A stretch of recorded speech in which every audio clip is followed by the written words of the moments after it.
só mais um instante, só mais um pouquinho. Aonde, pé? Estenda suas mãos para cá, oremos, Pai. Em nome de Jesus, aqui está teu filho, meu Pai, teu servo sobre esta terra. Para serviço da tua obra, está ele de pé, Senhor, pelo teu Espírito.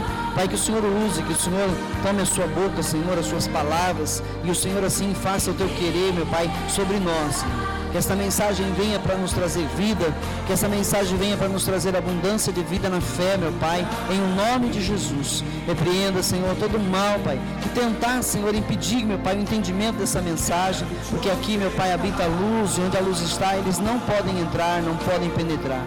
Maravilhoso Deus, vem sobre nós, através desta mensagem que o teu Filho traz para nós, em o nome de Jesus. Diga amém. Graças a Deus. Amém. A paz do Senhor, igreja. Vamos abrir nossas Bíblias em Romanos 1, versículo 16.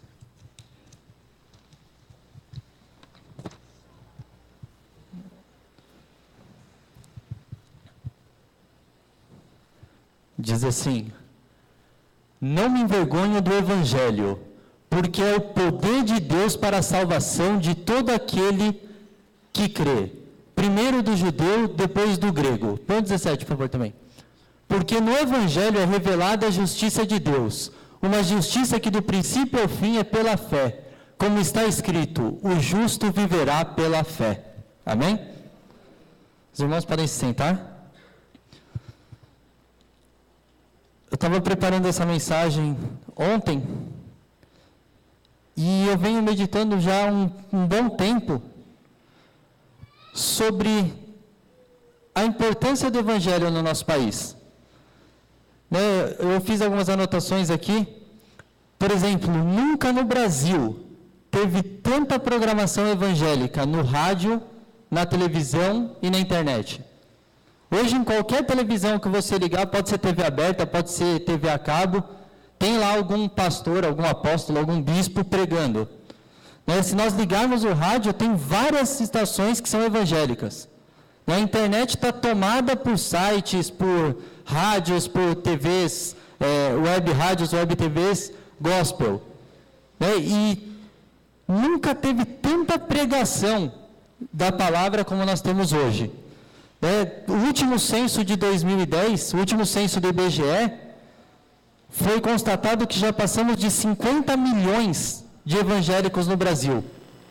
Nós somos quase um quarto da população. Então, dos 200 milhões, 50 milhões se dizem evangélicos. Tem uma estatística que são abertas mais ou menos 14 mil igrejas evangélicas por ano no Brasil. Ou seja, tem aumentado o número de evangélicos. Mas será que o evangelho verdadeiro tem sido pregado no Brasil? Será que com esses 50 milhões de evangélicos, era para o nosso país estar do jeito que está? No século 17, se eu não me engano, quando John Wesley, eu estava estudando sobre John Wesley para a gente falar na aula de domingo, e John Wesley pregou na Inglaterra praticamente sozinho. Ele evangelizou a Inglaterra inteira. A Inglaterra provou de um avivamento. A Inglaterra teve um crescimento de cristãos como nunca tinha provado. Mas pouco tempo depois, a Inglaterra também sofreu um esfriamento tão grande que hoje as igrejas fecham para dar lugar para boates, para dar lugar para clubes de dança. Por exemplo, a igreja que o próprio John Wesley pregava, hoje é um espaço para jogar em bilhar. E a única evidência que aquilo ali foi uma igreja é um totem de mármore, se eu não me engano, escrito aqui, este é o Cordeiro de Deus que tira o pecado do mundo. Mas ali onde era uma igreja, as pessoas estão lá jogando sinuca, estão se embebedando, estão se divertindo. Por que isso aconteceu? E aí é esse o ponto que eu quero chegar. Por quê? Porque o evangelho verdadeiro que era pregado lá por John Wesley deixou de ser pregado. O evangelho verdadeiro que já foi muito pregado no Brasil está sendo deixado de lado por muitas igrejas. Infelizmente, isso é triste de dizer, mas infelizmente muitas igrejas têm sido abertas com interesses pessoais. E nós, que graças a Deus nós somos uma igreja séria, nós somos uma igreja que busca pregar e viver na verdade, né? Nós buscamos viver aquilo que nós pregamos, nós precisamos estar preparados para pregar o evangelho verdadeiro, né? Nós precisamos nos preparar e buscar cada vez mais de Deus para quando nós formos evangelizar alguém, que nós não preguemos aquilo que eles querem ouvir, né? Porque é muito fácil eu pregar para alguém e falar assim, vai lá para a igreja que Deus vai resolver todos os seus problemas. Ah, seu problema é dinheiro, vai lá que Deus vai te deixar rico. Seu problema é uma doença, vai lá que Deus vai te curar. Mas será que essa é a vontade de Deus?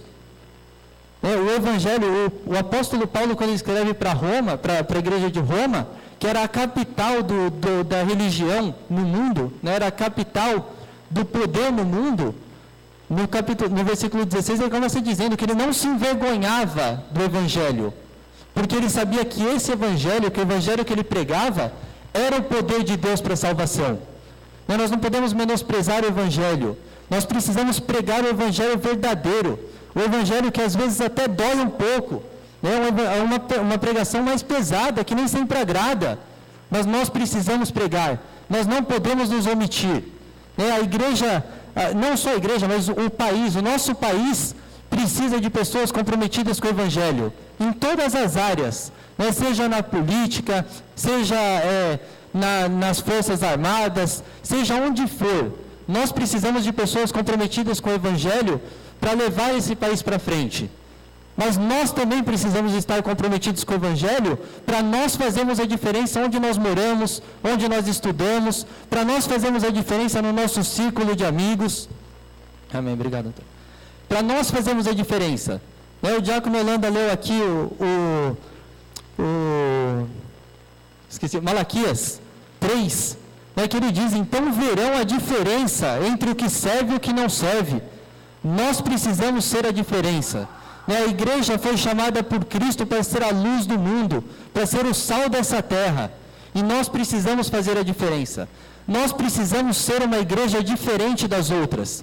Nós precisamos buscar de Deus um entendimento, um conhecimento, para que a nossa igreja fique conhecida lá fora como uma igreja sadia, como uma igreja madura, como uma igreja que as pessoas realmente conhecem o Deus a quem servem. Nós precisamos buscar a Deus e conhecer a palavra dele a tal ponto de que se nós ouvirmos alguma coisa que não é o Evangelho, nós consigamos reconhecer. Quantos são enganados dentro das igrejas, pensando que está ouvindo o Evangelho, e na verdade o que está sendo ouvido é filosofia, é um Evangelho de autoajuda. Não, porque as pregações são só os 7 passos para alcançar as bênçãos, 10 passos para fazer isso, 8 passos para aquilo. Será que é isso que o Senhor quer de nós? Será que Ele quer que nós busquemos apenas as coisas dessa terra?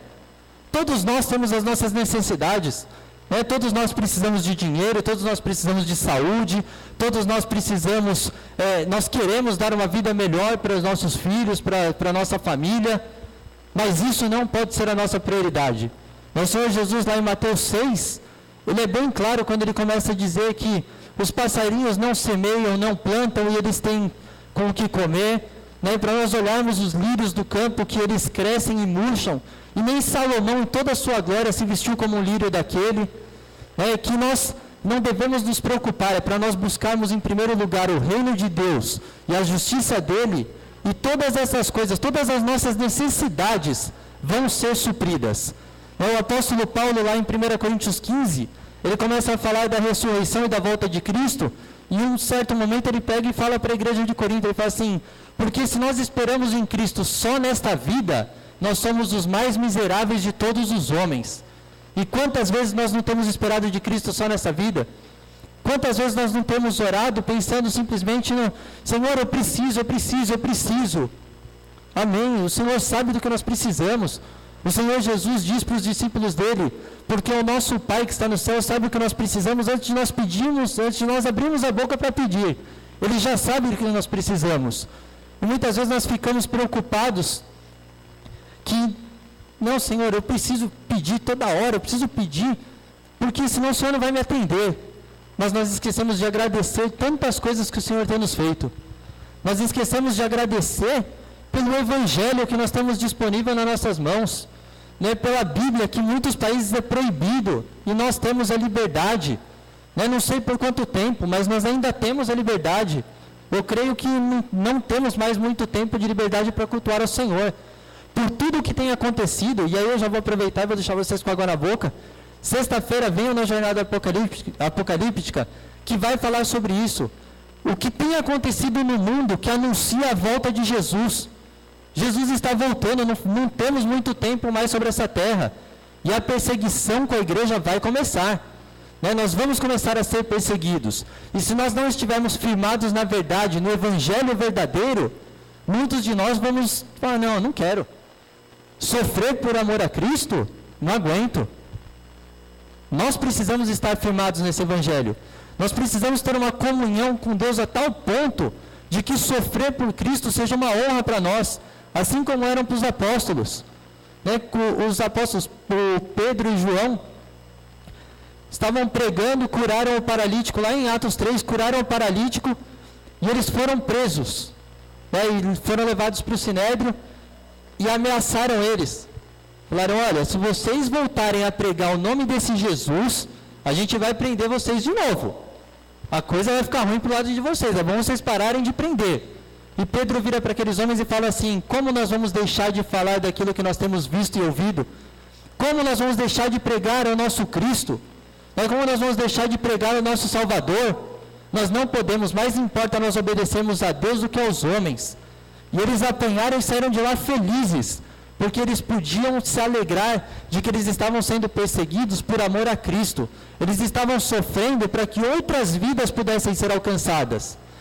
Pedro, quando ele prega em Atos 2, ele começa a pregar, depois do Pentecostes, depois da descida do Espírito Santo, Pedro começa a pregar e ele fala para aqueles judeus que estavam ali, esse Jesus a quem vocês crucificaram, o Senhor, nosso Deus, fez dele Senhor e Cristo.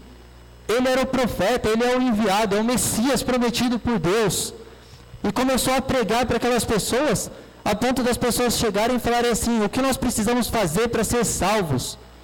E Pedro fala, salvem-se dessa geração perversa e sejam batizados no nome do Senhor Jesus. Em uma pregação de Pedro, 3.000 pessoas se converteram. 3.000 pessoas numa só pregação. E ele não pregou o que eles queriam ouvir. Ele não pregou o que era bom para aquelas pessoas. Ele pregou aquilo que ele cria que ele tinha aprendido de Jesus. Nós precisamos aprender a viver dessa forma. Precisamos pregar o Evangelho, doa quem doer. Ainda que essa dor seja em nós.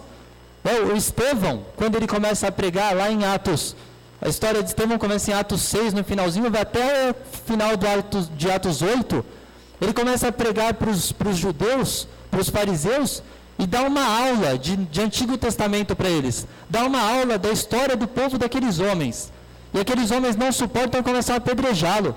E antes dele morrer, ele olha para o céu e diz assim, eis que vejo os céus abertos, e vejo o Filho do Homem, o nosso Senhor Jesus Cristo, em pé à direita de Deus. Nunca, você pode procurar a Bíblia inteira, ninguém teve a visão de Jesus em pé ao lado do trono. Só Estevão. E antes dele morrer, ele ainda pega e fala assim, Pai, não impute esse pecado neles, mas perdoa. Assim como o Senhor Jesus fez na cruz, Pai, perdoa, porque eles não sabem o que fazem. Ele pregou o Evangelho e morreu pelo Evangelho para que aquelas pessoas pudessem ser salvas. Nós não sabemos quantos no meio daqueles que o apedrejavam se converteram, mas nós sabemos que Paulo, que consentia naquela morte, se converteu mais adiante no caminho para Damasco e foi o maior evangelista do Novo Testamento. Será que por nós queremos pregar aquilo que agrada as pessoas, nós não estamos deixando passar muitos Paulos por aí? Muitas pessoas que seriam extremamente importantes para o Evangelho, para a pregação do Evangelho, têm passado porque nós nos omitimos. Não, eu não posso falar de pecado, porque Deus é um Deus de amor. Sim, Deus é amor, mas Deus também é justiça. O Isaías relata Deus como um Deus santo, santo, santo. Perto de um Deus santo como esse não pode haver injustiça, não pode haver pecado. Para entrar na presença de um Deus desse, de um Deus tão puro, do nosso Deus, não há como entrar na presença dele com pecado. E nós precisamos aprender a viver conforme a vontade dele. Nós precisamos aprender a buscar santidade como ele. e pregar essa santidade, né, e incentivar as pessoas a andarem no caminho do Senhor. E 1 Coríntios 11, 25, capítulo da ceia, desculpa, 2 Coríntios, marquei errado aqui.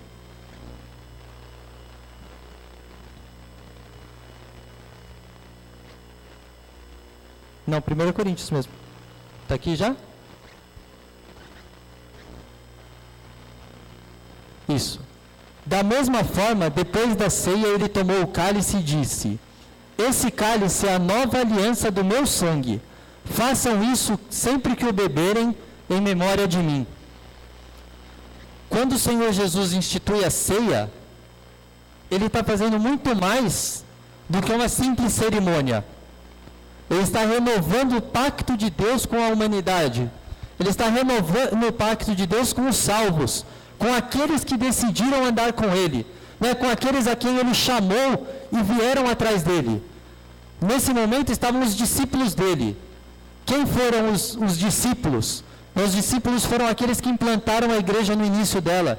Foram aqueles que andaram com Cristo, receberam uma espécie de um treinamento, né, dele durante os 3 anos e meio que ele esteve sobre essa terra, e que quando Cristo morre, quando o nosso Senhor Jesus morre e é assunto aos céus, eles saem pelo mundo cumprindo o mandamento de Jesus, né, de ir por todo mundo e pregar o evangelho a toda criatura, ir e fazer discípulos. Eles saem fazendo isso e vão implantando igrejas, né, plantando igrejas por onde eles passam, e o evangelho vai crescendo, o evangelho vai sendo disseminado, né, pessoas começam a conhecer o Cristo que antes eles só conheciam de ouvir falar, porque esses homens deram a vida deles em favor do evangelho, né, porque esses homens deram a vida deles em favor de pregar o verdadeiro Cristo, né, o verdadeiro Salvador. Muitas pessoas esperavam, né, principalmente os judeus, esperavam o Messias que Deus tinha prometido, né, muitos esperavam, não, mas o Messias ainda vai vir, não era esse Jesus, porque era inconcebível para o judeu ver o mestre dele, o Messias, né, o ungido de Deus, morrendo crucificado. Para eles o Messias ia vir para instaurar a paz, para fazer com que o sofrimento deles acabasse. E quantas vezes nós não vemos nas igrejas evangélicas, nas igrejas cristãs, pessoas esperando que Jesus venha só para resolver nossos problemas. Volta, Jesus, eu já estou salvo mesmo. Já estou salvo, então volta, me tira desse problema, me tira desse mal. Muita tentação, não estou aguentando mais. Volta logo, porque aí eu me livro disso, logo vou para a glória. Egoísmo nosso. É egoísmo. O Senhor Jesus, ele disse que antes dele voltar, o evangelho tem que ser pregado nos 4 cantos. O evangelho, ele diz, esse evangelho do reino será pregado em todas as partes. Mas para o evangelho ser pregado, depende de nós. Depende de nós vivermos de acordo com a palavra do Senhor, para que as pessoas conheçam o nosso Senhor através das nossas vidas. Nós precisamos viver de uma forma que as pessoas queiram conhecer a Deus pela nossa conduta. Através do nosso modo de viver, eles queiram conhecer por que nós vivemos assim. Ou pessoas que nos conheceram no passado, queiram conhecer o motivo da mudança, dessa mudança tão drástica. Muitos vão falar que, não, você é bitolado, esse negócio de igreja toda hora aí, que, não, Deus é um só, todos os caminhos levam a Deus. É verdade, todos os caminhos levam a Deus. Só que um caminho só leva a Deus para a salvação. João 14,6, o Senhor Jesus diz que Ele é o caminho, a verdade e a vida. Todos os outros caminhos vão levar as pessoas a Deus, para o julgamento do último dia. E ali não vai mais ter, no julgamento não vai mais ter perdão, não vai mais ter a misericórdia de Deus. Ali já vai estar lançado, salvo ou condenado. Nós precisamos viver de forma que as pessoas conheçam o verdadeiro caminho. Que elas encontrem a porta estreita, que o Senhor Jesus diz. O caminho é apertado, mas leva à salvação. O caminho largo, ele vai levar à perdição. Nós precisamos viver pelo Evangelho, conhecer o Evangelho, conhecer o nosso Senhor Jesus Cristo, para nós reconhecermos a voz dele quando ele falar conosco. João 10, o próprio Senhor Jesus diz: as minhas ovelhas me conhecem, elas conhecem a minha voz. Né? Como que eu conheço a voz de alguém que eu não tenho contato, que eu não ouço falar, que eu não converso? É difícil. Né? Nós nos familiarizamos com a voz da pessoa de ouvi-la. Né? Por exemplo, se eu falar a voz do Silvio Santos aqui, todo mundo já lembra da voz dele, porque está todo mundo acostumado a ouvir o Silvio Santos falando. Né? E nós precisamos ter essa intimidade com o Senhor Jesus para que nós reconheçamos a voz dele falando conosco. Né? Então, nós precisamos buscar ter essa intimidade com Deus. 1 João 2:1.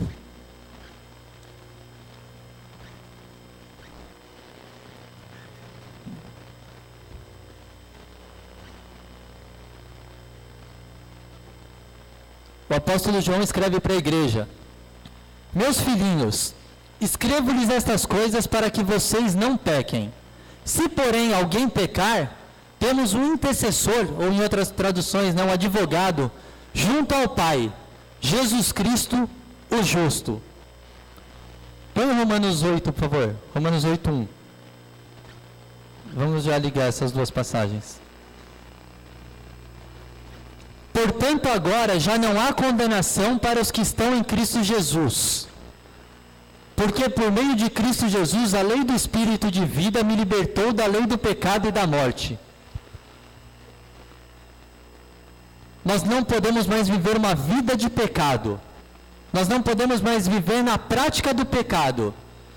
Mas nós vamos continuar pecando de vez em quando, porque a nossa carne é uma carne corruptível. Nós ainda vivemos num corpo corruptível. E quando nós pecamos, nós reconhecemos o nosso erro, nós nos arrependemos, nós temos um advogado junto ao Pai. Nós temos o Senhor Jesus Cristo intercedendo por nós, advogando em nosso favor. Ou como o apóstolo Paulo escreveu em Romanos, não há mais condenação para nós que vivemos em Cristo Jesus. Para nós que buscamos andar no caminho de Cristo, para nós que buscamos seguir as pisaduras de Cristo, não há mais condenação. Nós já passamos da morte para a vida, nós já estamos sendo salvos, nós estamos sendo aperfeiçoados por Deus, para que nós possamos um dia morar com Ele nos céus, para que nós possamos, quando o Senhor Jesus voltar, subir com Ele. Mas nós precisamos ter uma busca diária de Deus, nós precisamos buscar diariamente ter intimidade com Deus, ter contato com a palavra. Muitas vezes nós não temos o hábito de ler a Bíblia, nós não temos o hábito de orar. E isso, para um cristão que quer viver a verdade, que quer viver aquilo que Cristo ensinou, é prejudicial demais. Se nós não conhecemos a Bíblia, se nós não temos o hábito de orar, nós somos presas fáceis para o inimigo.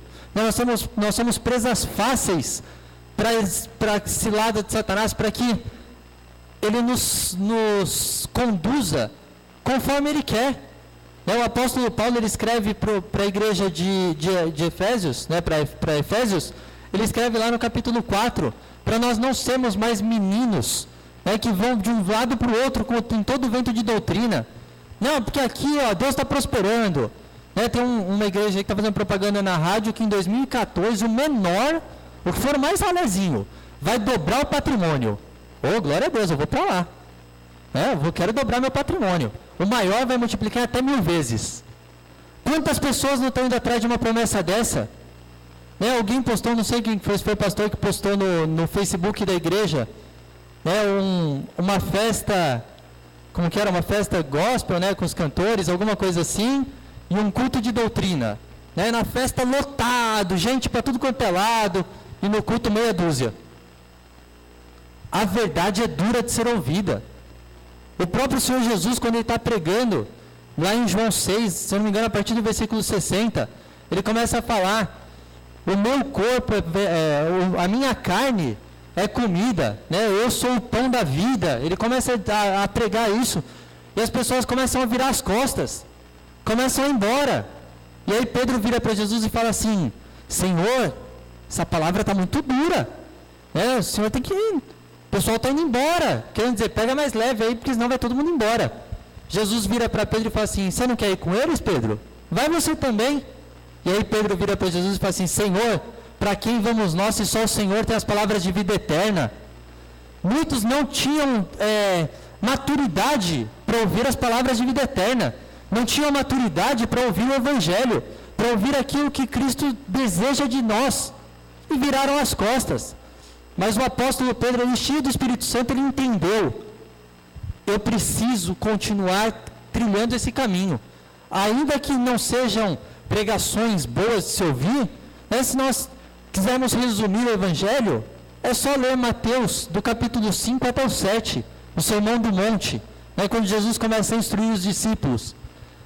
Uma das coisas que ele fala que para nossa mente é inadmissível: bem-aventurados os que choram, felizes os que choram, felizes os que são perseguidos. O Evangelho ele anda na contramão do mundo. Se nós quisermos servir a Deus, nós temos que andar na contramão do mundo, porque o mundo só ensina o que não presta. Se nós ligarmos a televisão, 99% do que passa não presta. Se nós entrarmos na internet, muita coisa que está lá não presta. Por isso nós precisamos ter discernimento, nós precisamos ter uma maturidade de quando nós ligarmos a nossa televisão, nós sabemos o que vai nos edificar. Quando nós entrarmos na internet, nós sabemos o que vai nos edificar. Quando nós formos ouvir um rádio, nós sabemos o que nos edifica. Que as nossas conversas sejam conversas edificantes, porque é isso que o Senhor Jesus espera de nós. Ele espera que nós sejamos embaixadores do seu reino. O apóstolo Paulo escreve que nós somos embaixadores do reino de Deus. E o que o embaixador faz? O embaixador representa uma nação em outra. A nossa nação, a nossa pátria, como está lá em Hebreus 11, é a celestial. Nós não somos cidadãos dessa terra mais, nós somos cidadãos dos céus. A nossa pátria não é aqui, mas nós somos os representantes da pátria celestial no Brasil. Nós somos os representantes da pátria celestial aqui nessa terra. E nós precisamos viver como bons dispenseiros da graça de Deus. O apóstolo Paulo diz que cada um recebeu um dom de acordo com a necessidade da igreja. Ou seja, todos receberam dons. Todos têm algum talento. E todos precisam usar esses dons e talentos para a edificação da igreja. Se o meu dom, por exemplo, o dom de pregar, eu preciso pregar para que a igreja seja edificada. Se o meu dom é o dom de fazer evangelismo, eu preciso fazer evangelismo para que a igreja seja edificada. Qualquer dom que nós tivermos, nós precisamos usar para que a igreja seja edificada. Nós precisamos usar para que as pessoas sejam firmadas na rocha. Aprendam a andar com Deus de uma forma que nada os abale. Amém? E para encerrar, às vezes também nós desanimamos. Muitas vezes, nós, principalmente quem está há mais tempo já servindo a Deus, quem está há mais tempo na igreja, acaba desanimando, acaba ficando um pouco cansado. Isso acontece. Aconteceu com os discípulos, eu vou ler aqui. E nós ficamos, Senhor, às vezes nós desanimamos porque falamos assim: Senhor, manda um avivamento sobre o Brasil, Senhor. Manda um avivamento para que pessoas se convertam, para que mude a história dessa nação. Manda um avivamento para que possam ver que o Senhor é Deus. E muitas vezes o avivamento que o Senhor quer fazer é conosco. É um avivamento individual. E nós precisamos buscar esse avivamento todos os dias. Nós vamos ler Lucas 24, eu vou ler do 30 ao 32.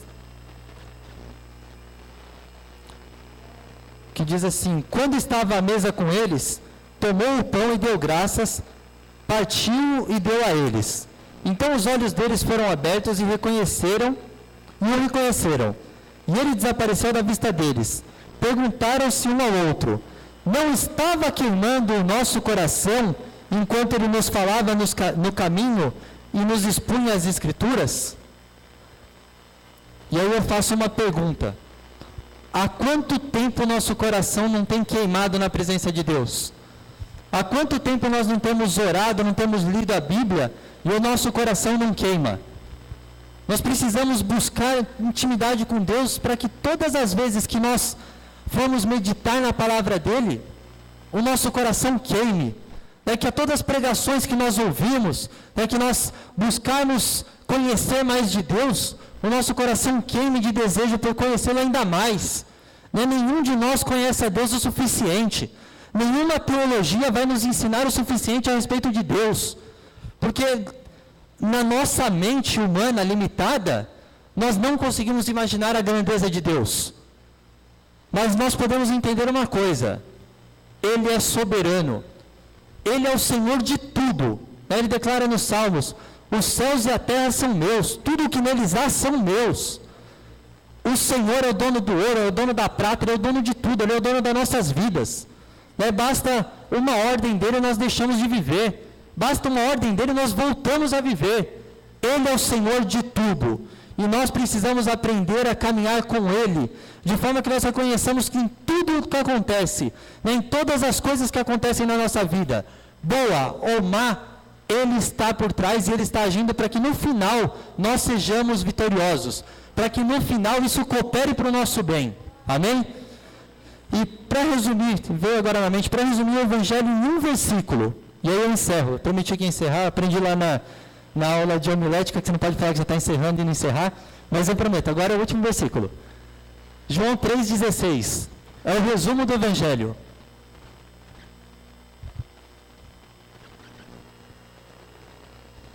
Põe na outra versão, por favor, Michele, na atualizada. Porque Deus amou o mundo de tal maneira que deu o seu Filho unigênito para que todo aquele que nele crê não pereça, mas tenha a vida eterna. Vá para casa hoje meditando qual é o tamanho de um amor desse. Vá para casa pensando qual é o tamanho do amor de Deus por mim para ter entregue o Filho dele na cruz para morrer por mim quando eu nem merecia, quando eu era um pecador. Que essa mensagem fique gravada no seu coração. Que nós, eu me incluo nessa, que nós tenhamos todos os dias o desejo de conhecer mais a Deus e o Evangelho. Que nós busquemos caminhar por aquilo que a Bíblia diz que nós devemos fazer. Viver de uma forma que o Senhor se agrade de ser o nosso Deus. Amém? Amém. Eu quero devolver para o diácono Holanda. Amém? Vai dar os avisos.